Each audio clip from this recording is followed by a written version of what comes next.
Today I'm introducing the T, a 1921 Ford Model T pickup. Those of you who are knowledgeable about Model Ts might think, well, 21?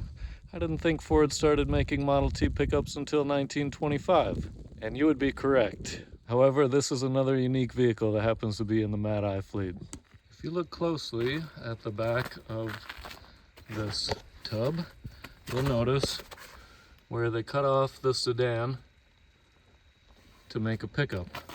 They used to turn sedans into pickups to get more fuel rations during the war, and I think that's how this one came into existence.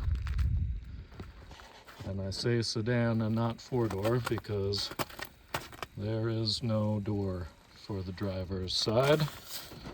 You have to go in on the passenger side. I thought that was pretty funny that they made it look like there would be a door, and I often mistakenly approach this side thinking there's a way to get in, but unless I climb over the top, there's no way to open up that tub on this side.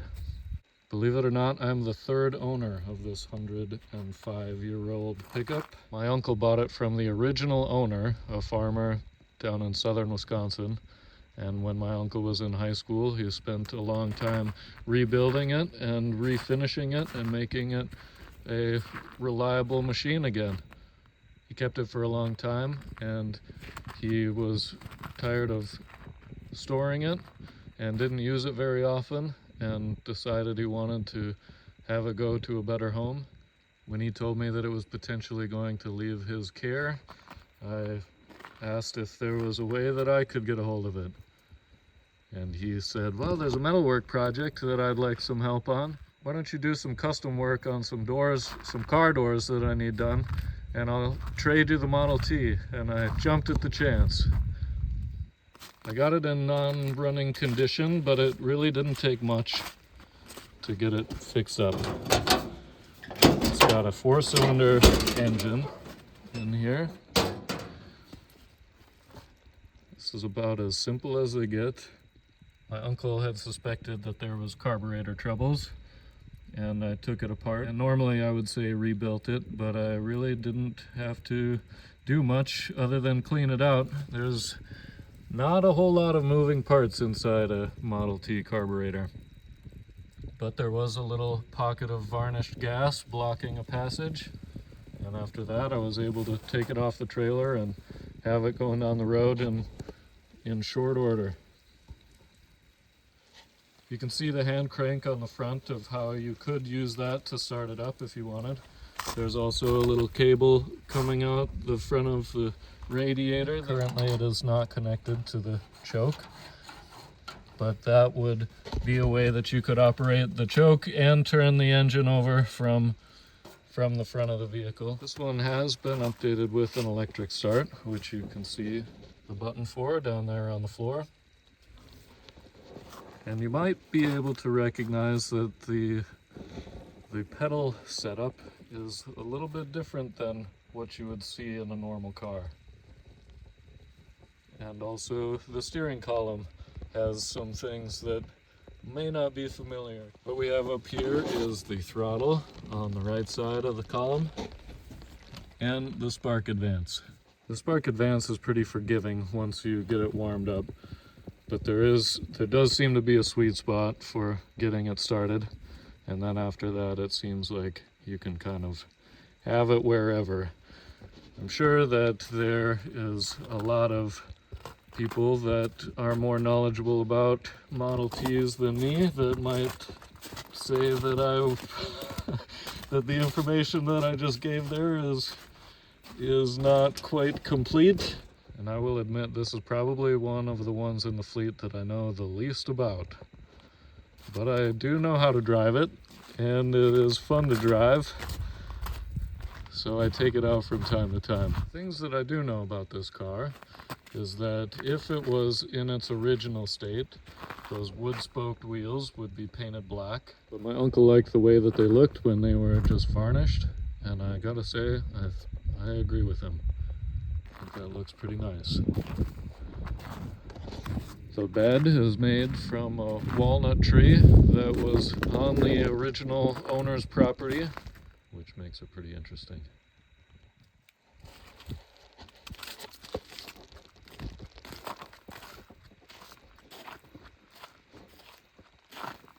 Mechanical systems on a Model T are really about as simple and rudimentary as you can get. You get one buggy spring on the front, you get one buggy spring on the back. You have a very simple drivetrain, and your brakes are mechanical. The linkage comes out of the brake pedal to this rod, and the rods go back and operate your rear brake drums. And what about the front brakes, you might ask? Well, don't ask about the front brakes, because you don't get them.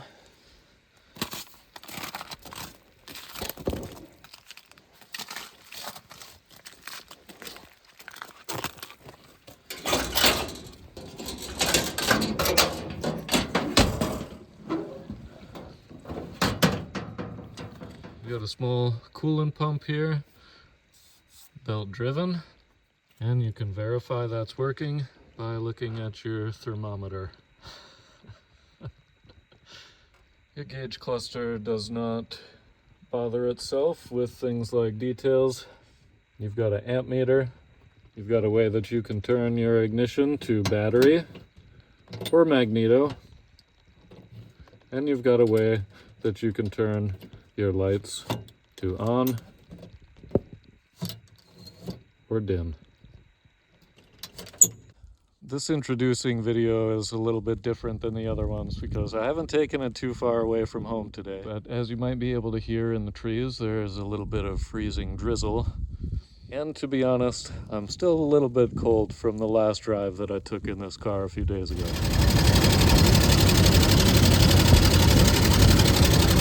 In the spirit of this being an out-of-the-ordinary introducing video and us learning together about this project, I figured it would be fun to take a little cruise and show you how to drive a Model T.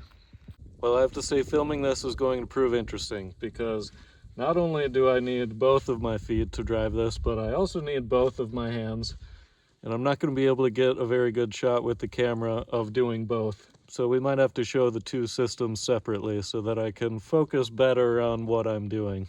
I wish I could say that I know this really well and that I've never gone in the ditch with this before, but that would not at all be true. Okay, here we go. Ignition to battery. Gear shift lever, which you won't be able to see yet. Just trust me. Gear shift lever is going to neutral. Neutral. And our spark advance is going somewhere in the range that the spark advance can go. Let's try there. Throttle low, but activated. And now I'm going to use my heel to start it up.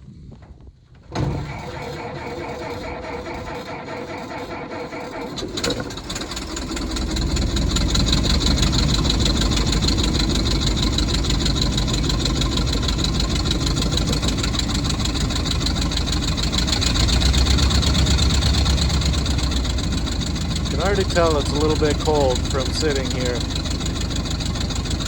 Normally it doesn't quite have to turn over that much. And I can also tell that my camera tripod is going to prove interesting because it's not quite used to a shaky Model T.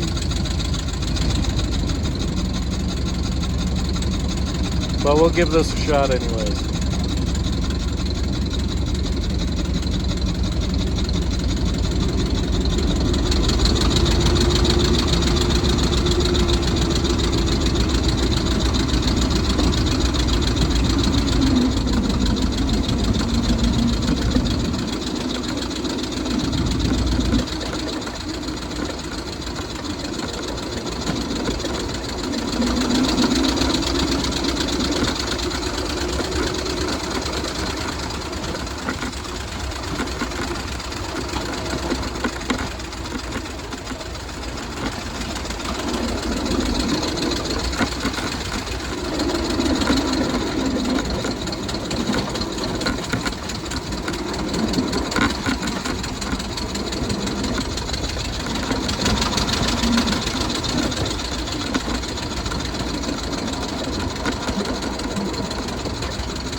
least the tripod's the only thing that broke in this endeavor.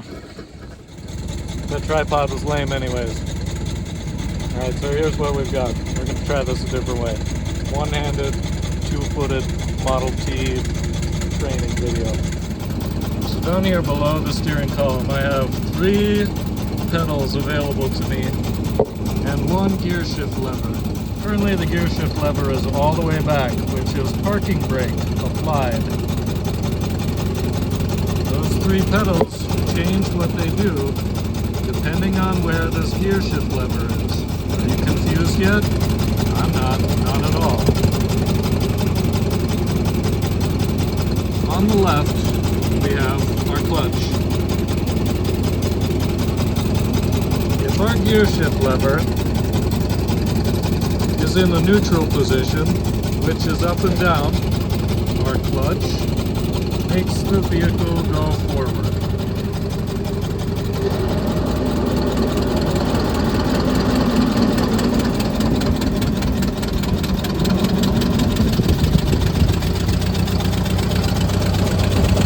All the way to the right, we have our brake.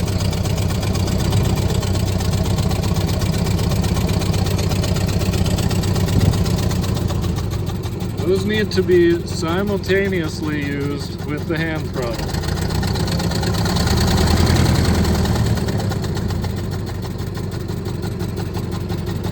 If you get surprised that the pedals aren't doing what you think they're doing, and you accidentally move this throttle,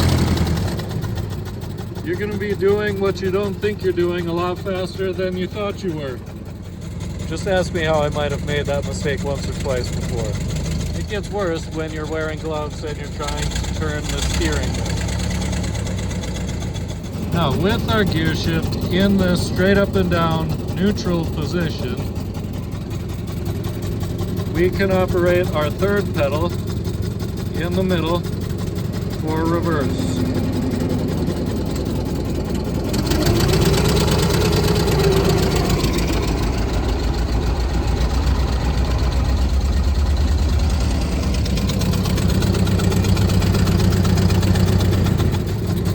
Okay, still following along. I say that for myself more than just everyone. Another thing I've learned is it helps if you don't have boots that could potentially press all 3 pedals at the same time. But we're just gonna, practice our dexterity and only push 1 pedal at a time. So we've decided that we would like to go forward in our Model T. We have our gear shift lever in the neutral forward position. We push in on the clutch and start moving, which you'll see in a moment. After we've gotten to the speed that we'd like to go, we push our gear shift lever all the way forward,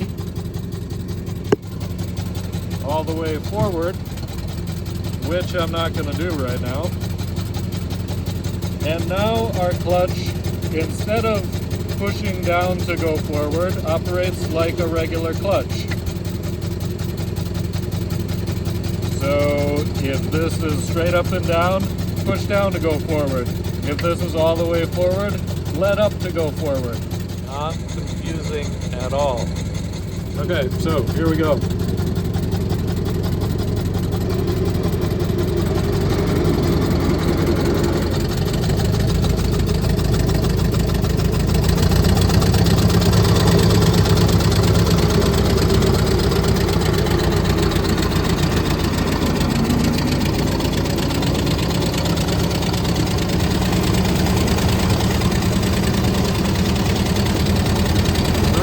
Down the road, we're getting up to the speed that we want. We'll shift our gear shift lever all the way forward, and now we're going to let out on the clutch.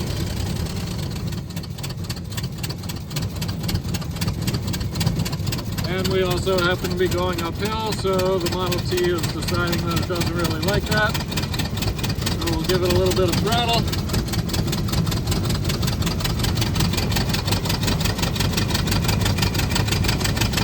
Now remember that our clutch pedal is going to work opposite of how it was. So if we want to stop, just remember you push the right pedal right direction.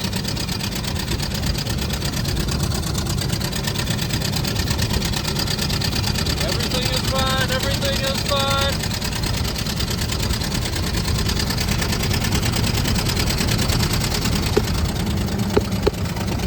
Okay, throttle back, put it on the brake, put it on the clutch. Throttle down even more. See what I tell you, super easy. Try it again with less explanation and more just watching.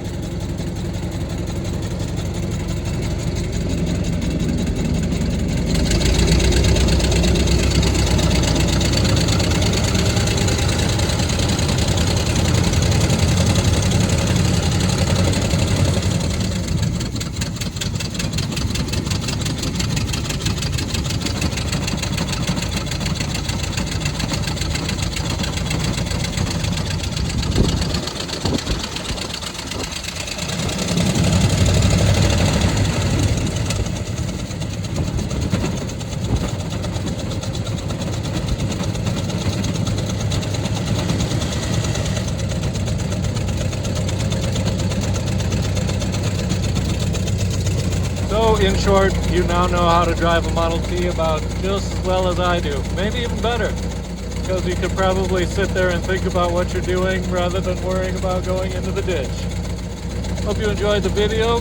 Hope you liked hearing about the Model T. And as always, stick with Mad Eye Metal.